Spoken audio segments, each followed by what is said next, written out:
Stardew Valley is known for its wide range of intriguing, thought-out characters, from Pelican Town's multiple token alcoholics to a homewrecker's witch ex-wife. There are a lot of hidden corners to dig into. We have a nuclear family of adorable raccoons, a little guy, and the ever-looming Eye of God. But if you're into the unknown, a mysterious man named Mr. Key has likely been on your mind before. His story only begins when you're well into yours, yet you find out he's been with you throughout your journey. While remaining a background character in most aspects, his eyes seem to be on you at all times, and he claims to be a bigger part of the valley than we know. Everything about this puppeteer-like figure is kept a tightly locked secret, but today we are going to pretend to be 16-year-old fanfiction writers and try to fill in the gaps. If Mr. Key's unfortunate energy has made you want to peel back his skin and take a look around, this is the video for you. Let's hop into it.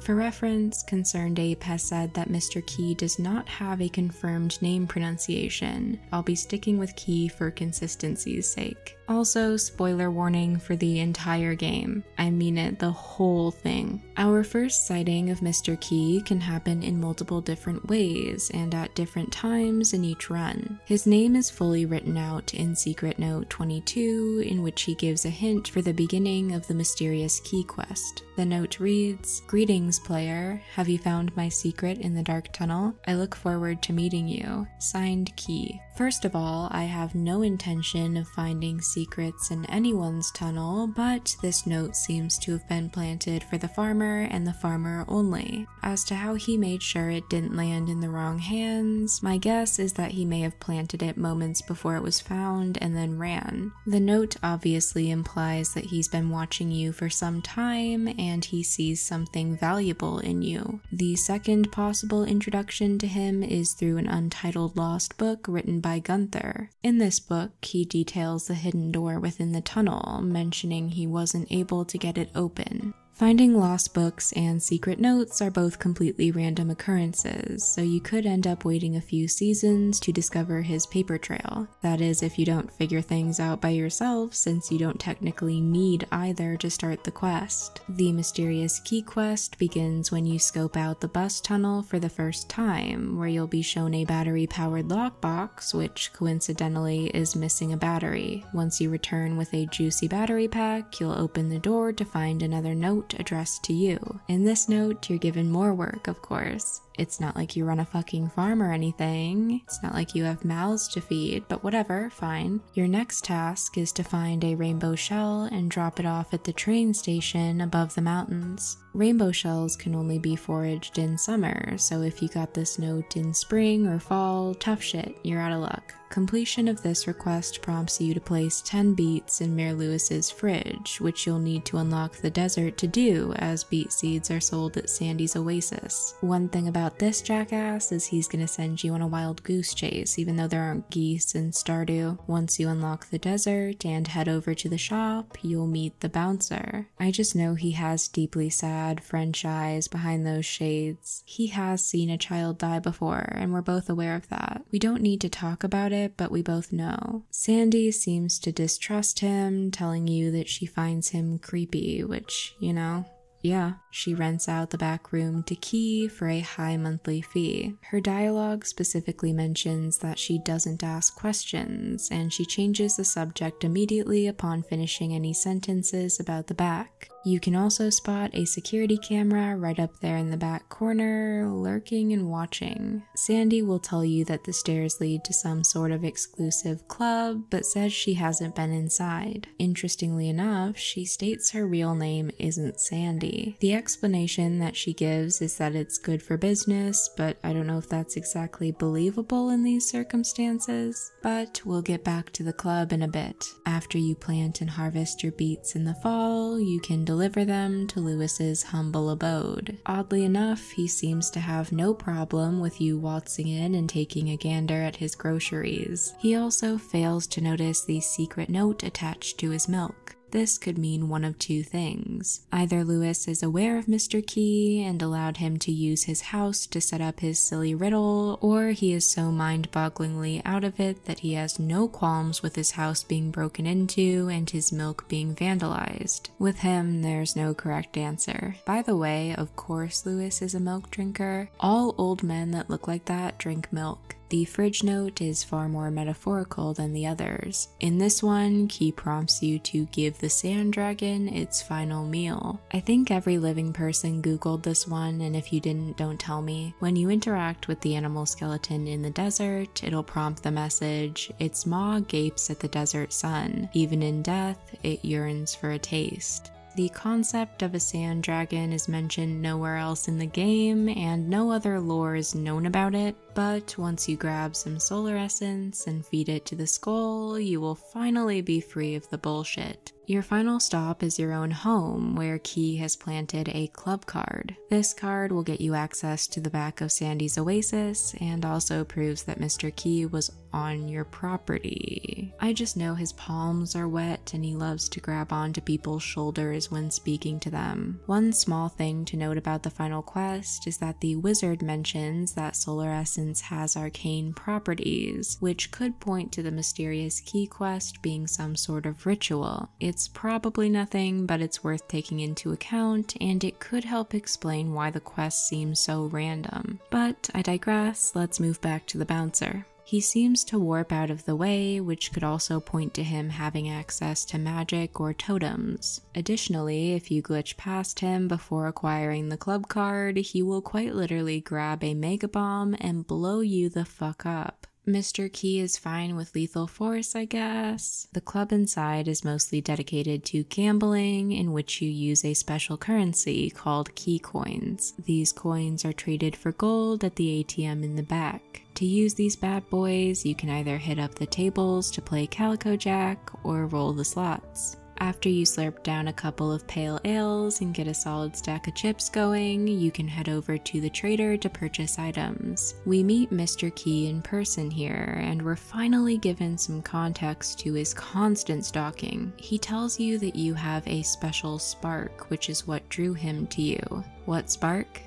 The conduit of mystery, of art. People like us have a responsibility to keep the world alive, to give folks a taste of the extraordinary. Mr. Key then reveals that he planted the treasure chests found in the mines, and we also know he drops the mystery boxes into the valley. His initial greeting monologue ends with encouragement as he tells you to keep doing your best and never give up. No real info about how he managed to find and follow you is given out, nor any context about the meaning of the quests. His other quotes mostly center on keeping the casino a secret and achieving excellence. It isn't made 100% clear why he seems to be so protective of it. It could be that he considers it a high honor and doesn't want normal people attempting to get in, or it could be that gambling is less than legal in the valley. The trader in the back also sells fireworks, which could be a no-no too, especially with the dense forests in Stardew, you never know. Another shady-looking vendor offers to sell you a statue of endless fortune for a cool mill. This statue is helpful if you're rich, as it can supply favorite gifts and iridium bars, but it's also hellish in terms of initial cost. It isn't a scam, but it's also not a deal.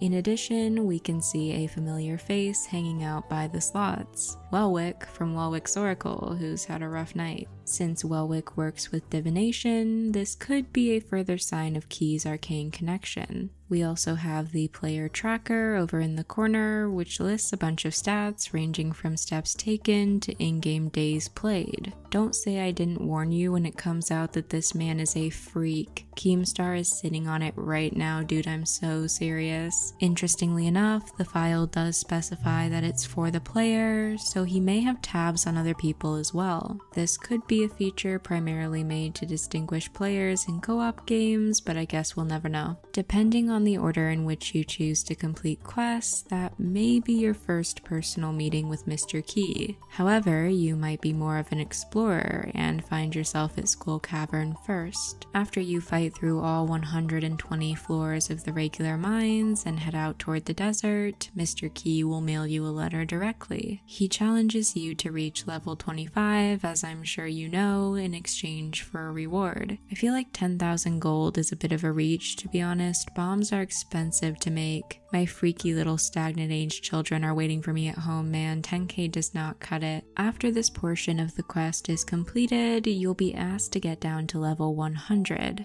He seems to have set up his own little camp down there where you meet him face to face. If you use less than 10 staircases on your way down, he'll praise you for making it all the way there honorably. If you use more than 10, he'll tell you that you're clever but not honorable. It's interesting that he seems to prioritize method over completion of tasks. Either way, his tantrum means nothing because he'll award you with iridium snake milk no matter what. You can't obtain this item anywhere else in the game, but it permanently boosts your health by 25 points. Mr. Key seems to have some sort of fascination with Skull Cavern, as a large chunk of his quests revolve around it and traveling through it. I'm gonna put up the Pepe Sylvia meme real quick. I'm warning you now, I'm gonna make some wild accusations. It's your choice whether or not you want to entertain them, but I'm legally allowed to be crazy. Skull Cavern has quite a few secrets under its belt, namely involving the mummy floors. These floors feature plaques on the wall in a secret language, which some lovely Reddit users translated somehow. They read, "Wizard sealed us in this prison until the day a hero puts us to rest." Which, first of all, insane implications about Rasmodius, and second of all, it could possibly be the root of his Skull Cavern obsession. Maybe he's interested in the magic that sealed them down there. Just some food for thought, a nibble. Then, of course, we have the famed Walnut Room hidden beneath the Ginger Island palms.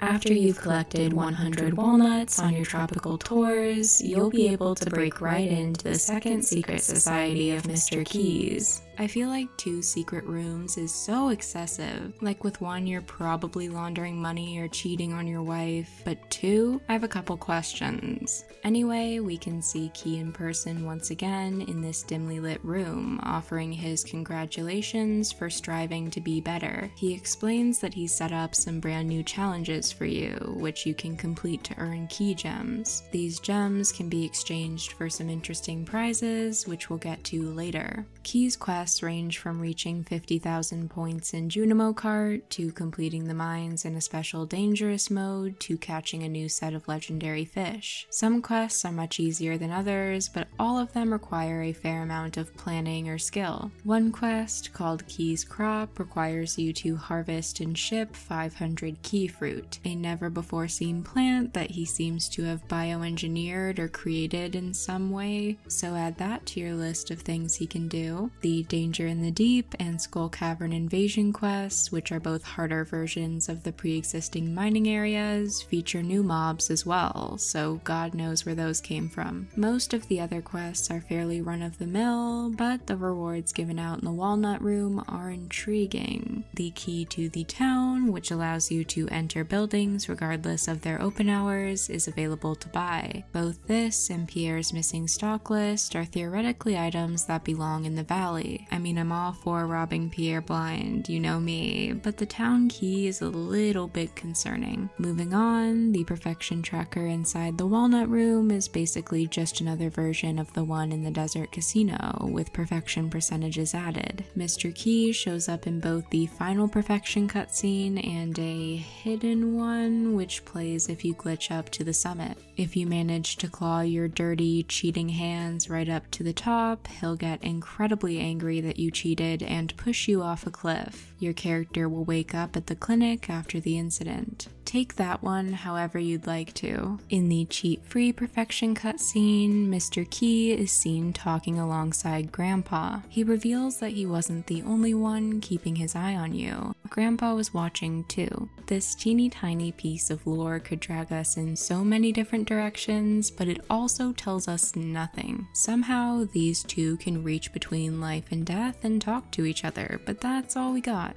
Key's quotes in the Walnut Room lean more philosophical. There's more to this world than meets the eye, kid. Someday you might understand. For now, just keep striving for excellence in everything you do. I got to where I am through the force of pure willpower, kid. You see, the mind is a very powerful tool. In fact, it's the most powerful tool in all of reality and beyond. With all that information out of the way, there are a few main theories about who Key is and where he came from. The primary idea that you've likely heard is that he's an alien. With the blue skin tone and references to going beyond the universe, it's definitely a plausible thought. We also know aliens exist in the Stardew universe from cutscenes and Easter eggs. However, the aliens don't look much like him. But hey, maybe there are many different types of aliens and we haven't even scratched the surface yet. Another thought is that Key might be the in-game representation of Concerned Ape, Stardew's developer. One line of dialogue in the Walnut Room reads, "Wherever you go, I'm always behind the curtain, making sure the show is interesting. Haha," or am I? He has to be a little silly every once in a while like the rest of us. This is the most likely theory in my opinion, whether in a more literal way or not. He is assuredly some form of stand-in for Concerned Ape to provide game info and quests, but the same could be said for most NPCs, so the more fantastical interpretation of that idea is up for debate. He could relay information as Concerned Ape would without being a stand-in for Eric himself.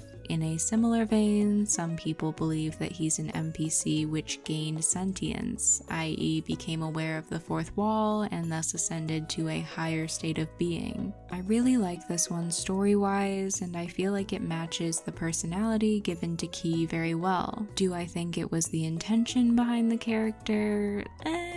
I don't know, but I still enjoy it. There's also the classic Mr. Key is Yoba theory, which I don't personally subscribe to. If you're uninitiated, Yoba is Stardew Valley's god, video on my channel about that, haha. Although he does seem to have some sort of arcane connection, I feel like his energy doesn't match up with Yoba's, and he claims to have been an ordinary boy at one point, but you know, I trust him about as far as I can throw him, and my arms bend backwards.